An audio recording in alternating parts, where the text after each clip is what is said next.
Baik, selamat pagi. Perkenalkan nama saya Jupiter Top dengan NIM 2323812040 kelas B. Baik, di sini saya akan mempresentasikan tentang persepsi kelompok tani hutan terhadap kondisi hutan kemasyarakatan di Taman Nasional Mutis Timau, Desa Katumnasi, Kecamatan Molo Utara, Kabupaten Timur Tengah Selatan. Kita masuk pada latar belakang yang pertama. Hutan memiliki peran penting dalam menjaga keseimbangan ekosistem, menyediakan oksigen, mengatur iklim, dan menjadikan sumber mata pencaharian masyarakat sekitar. Dalam konteks pengelolaan hutan keberlanjutan, partisipasi masyarakat menjadi kunci keberhasilan. Perhutanan sosial termasuk hutan kemasyarakatan memberi kesempatan pada masyarakat untuk turut serta dalam menjaga dan memanfaatkan hutan secara bijaksana. Yang kedua, di Taman Nasional Mutis Timau, keberadaan kelompok tani hutan atau KTH berperan penting dalam mengelola kawasan hutan dan meningkatkan kesejahteraan masyarakat. Namun, persepsi masyarakat terhadap pengelolaan hutan masih beragam sehingga perlu dianalisis untuk mengetahui tingkat partisipasi, pemahaman, dan kontribusi mereka terhadap pelestarian hutan. Yang berikut, rumusan masalah dan tujuan. Yang pertama, rumusan masalah. Yang pertama, bagaimana cara meningkatkan partisipasi dan peran aktif anggota kelompok tani hutan dalam pelestarian dan pengelolaan hutan di Taman Nasional Mutis Timau. Yang kedua, bagaimana kontribusi kelompok tani hutan terhadap peningkatan kesejahteraan sosial ekonomi masyarakat sekitar. Yang kedua, tujuan. Yang pertama, menganalisis tingkat partisipasi dan peran serta kelompok tani hutan dalam kegiatan pengelolaan hutan. Yang kedua, mengevaluasi dampak kelompok tani hutan terhadap keberlanjutan ekosistem dan kesejahteraan masyarakat. Yang berikut tinjauan pustaka. Yang pertama, persepsi adalah proses seseorang menafsirkan informasi dari lingkungan sekitarnya. Yang kedua, kelompok tani hutan atau KTH merupakan organisasi masyarakat yang mengelola sumber daya hutan secara kolektif untuk kesejahteraan bersama. Ketiga, hutan kemasyarakatan memberikan hak kelola kepada masyarakat untuk menjaga fungsi ekologis dan meningkatkan ekonomi. Yang keempat, di Taman Nasional Mutis Timau, kelompok tani hutan berperan penting dalam konservasi air, vegetasi, dan habitat satwa. Yang kelima, persepsi masyarakat dipengaruhi oleh pendidikan, pendapatan, dan keterlibatan dalam program hutan kemasyarakatan. Adapun kerangka berpikir, di sini terdapat realita di mana pendapatan dari hasil hutan masih rendah, sedangkan harapan pendapatan dari hasil hutan meningkat. Yang pertama, lingkungan. Kualitas hutan menurun akibat penebangan liar atau potret keadaan hutan Indonesia. Yang kedua, kelembagaan, kebijakan hutan dan implementasinya dan peraturan terlalu ketat dan sulit dipenuhi. Yang ketiga, ekonomi, di mana sulit menjual hasil hutan karena akses terbatas atau akses pasar produk hutan masyarakat. Yang keempat, sosial. Aspek sosial dalam kehutanan masyarakat dan pendapatan dari hasil hutan kurang mencukupi. Yang berikut parameter yang diukur dan metode pengambilan data. Yang pertama, parameter yang diukur. Pertama itu persepsi terhadap kondisi vegetasi baik sedang maupun rusak. Yang kedua, persepsi terhadap keberadaan satwa liar.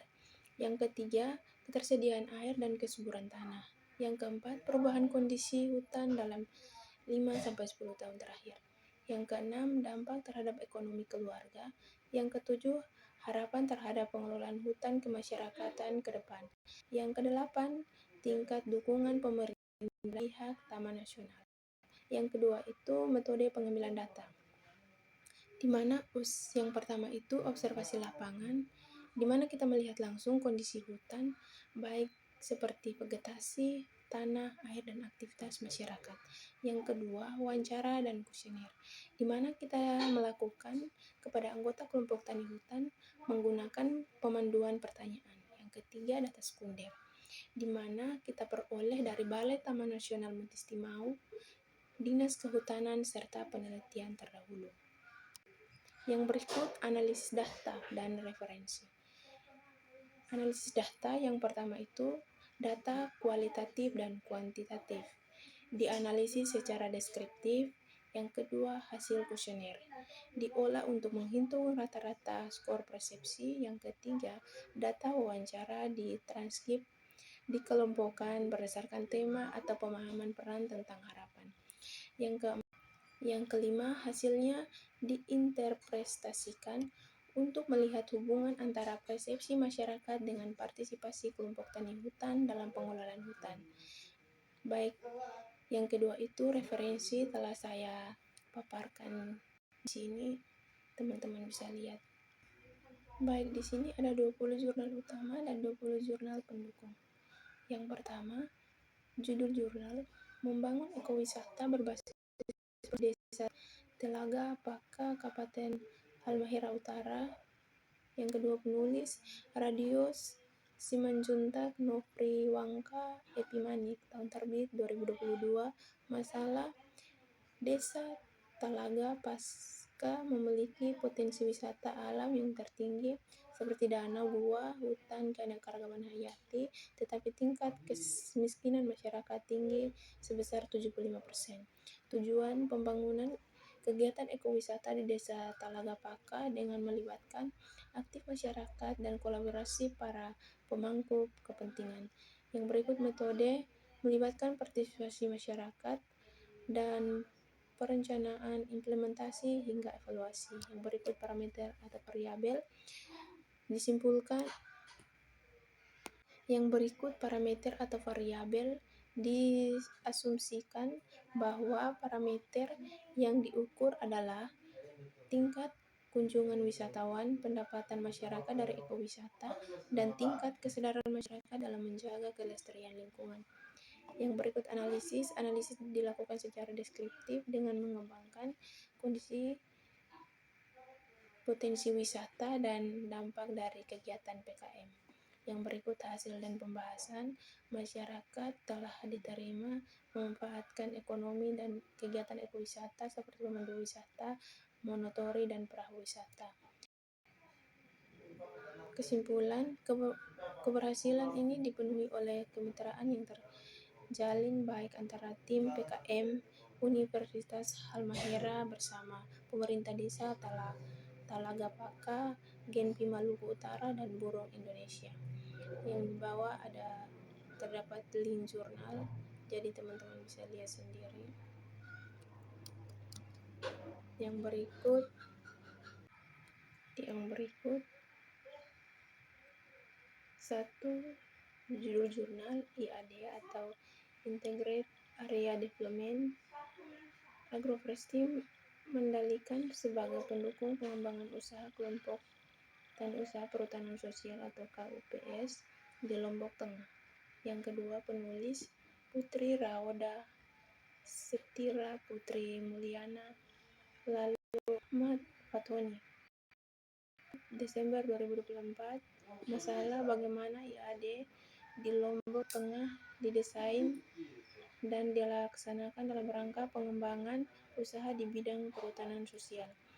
Yang berikut tujuan untuk mengetahui peran IAD. Agroforestry mendalikan sebagai pendukung pengembangan usaha kelompok usaha perhutanan sosial atau KUPS di Lombok Tengah. Yang berikut metode wawancara dengan beberapa narasumber dan responden untuk memperoleh data primer. Yang berikut parameter atau variabel. Adanya peningkatan pendapatan per kapita pada KPS dan ketersediaan lapangan pekerja yang lebih banyak. Yang berikut analisis terhadap konsep IAD. Agroforestry mendalikan dalam master plan yang berfokus pada keterpaduan dalam pariwisata. Yang berikut hasil dan pembahasan. IAD Agroforestry mengendalikan tetap terintegrasi dengan kebijakan pariwisata daerah karena lokasi kedua HKM berada dalam. Yang berikut Hasil dan pembahasan.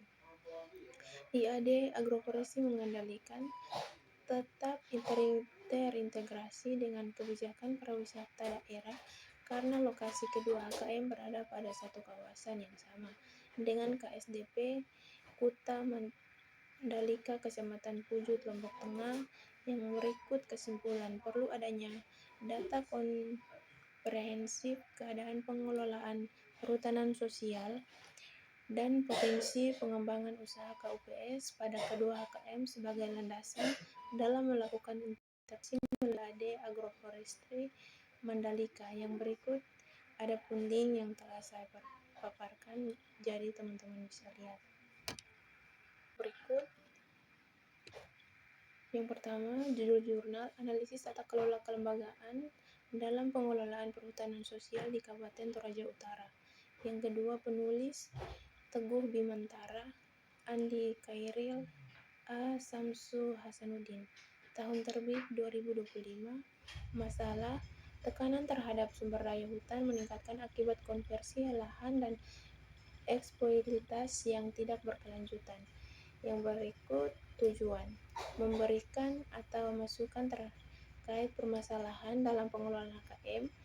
Yang berikut metode wawancara terstruktur. Yang berikut parameter atau variabel tata kelola kelembagaan seperti perencanaan, kelembagaan, kewajiban lain, dan pemberdayaan masyarakat. Yang berikut analisis. Data dianalisis dengan sistem sering berdasarkan pedoman monitoring dan evaluasi PHBM.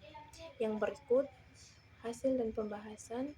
Faktor penghambat: kurangnya peran aktif anggota, kurangnya SDM, kurangnya pengetahuan penyusunan laporan, atau gangguan satwa liar. Yang berikut kesimpulan: faktor pendukung dominan adalah adanya izin atau persetujuan PS dan sebagai sumber pendapatan utama. Baik yang terakhir, ada pun link yang telah saya paparkan, jadi teman-teman bisa lihat.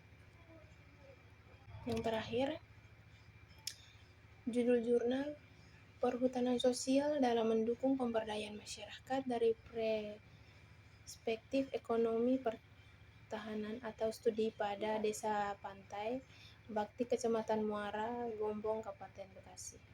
Yang kedua, penulis Setio Adiningsi Puspapitasari, Herlina JR Saragi, R. Joko Andreas Nopalina. Tahun terbit 2019. Masalah sengketa lahan antara masyarakat dan perhutani, pemahaman masyarakat yang belum seragam tentang perhutanan sosial. Yang berikut tujuan: menganalisis pelaksanaan perhutanan sosial dalam mendukung pemberdayaan masyarakat. Yang berikut metode kualitatif, deskriptif, wawancara dalam analisis data menggunakan pendekatan Miles, Hubreman, dan Saldana atau pengumpulan data, kondensasi data, dan penyajian data, penarikan kesimpulan, dan verifikasi. Yang berikut parameter atau variabel pengelolaan sumber daya alam, analisis menggunakan teori pemberdayaan yang dikemukakan oleh Aileen Mitchell. Yang berikut analisis menggunakan teori pemberdayaan yang digunakan oleh Aileen Mitchell Stewart. Yang berikut hasil dan pembahasan. Perhutanan sosial memberikan dukungan terhadap pemberdayaan masyarakat dengan adanya peningkatan modal finansial, modal fisik, modal SDM, kelembagaan, dan pengelolaan sumber daya alam. Yang berikut kesimpulan: peningkatan koordinasi dan kerjasama di antara pihak-pihak yang terlibat serta pendampingan masih diperlukan. Yang terakhir, ada pun link yang telah saya paparkan, jadi teman-teman bisa lihat. Baik, sekian dari hasil presentasi saya. Mohon maaf jika ada kesalahan. Saya ucapkan terima kasih.